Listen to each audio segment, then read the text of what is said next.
Everybody in the movie's dad was a Baptist minister.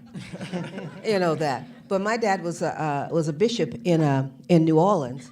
And at my dad's church, any Sunday morning, you may walk in and there's Sam Cooke, Mahalia Jackson, who was like a godmother to me. I sat next to her in church all the time, laid on her shoulder to go to sleep, put my feet up on Linda Hopkins as a 6-year-old, you know, and the Soul Stirrers and Johnnie Taylor and all these great, great singers would come through. Nat Cole would come through my dad's church. My dad was part of the Civil Rights Movement with Dr. King.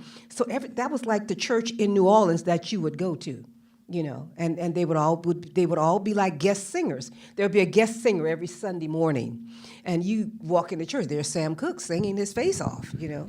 Well, one of the things that's really interesting in terms of, and it's ironic that it comes out of church music, is as you point out here, you know, the backup singers were largely one of the powerhouses behind giving music a kick in the pants it needed. Because it's like as you show those, you know, the singers at the beginning, that's some sleepy music.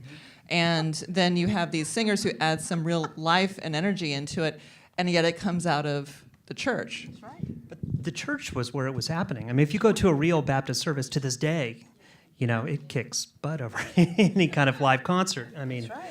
You know, and I've been to a number of services, and you know, it's that style of pure passion, pure spirit, and pure soul. I mean, soul was really what they brought. And, you know, and it came along right at the right time. You know, it's right when producers like Lou Adler and others were starting to think about recording music differently, and rock was coming in, and people said, we don't want to do 3-hour sessions where people, if it's not on the lead sheet, they refuse to sing a note.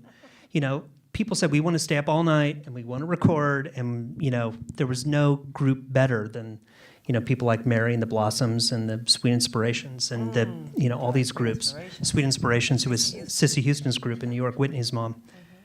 One of the things also, too, that's, you know, this is such an incredibly entertaining documentary, and the music in here is amazing. And I'm also wondering, frankly, if this is one of the reasons that people haven't attempted a film like this, is because the backup singers inform so much of this music, but it's not their music. It's not, you guys don't hold a copyright.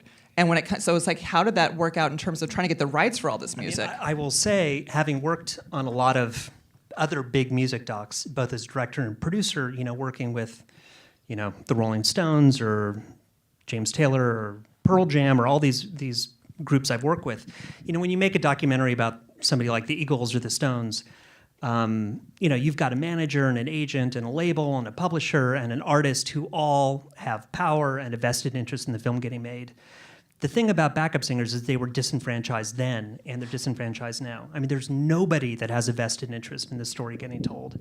And our greatest weapon making this film was guilt. You know? So, well played. Yes. It's like, come on, it's time to give back.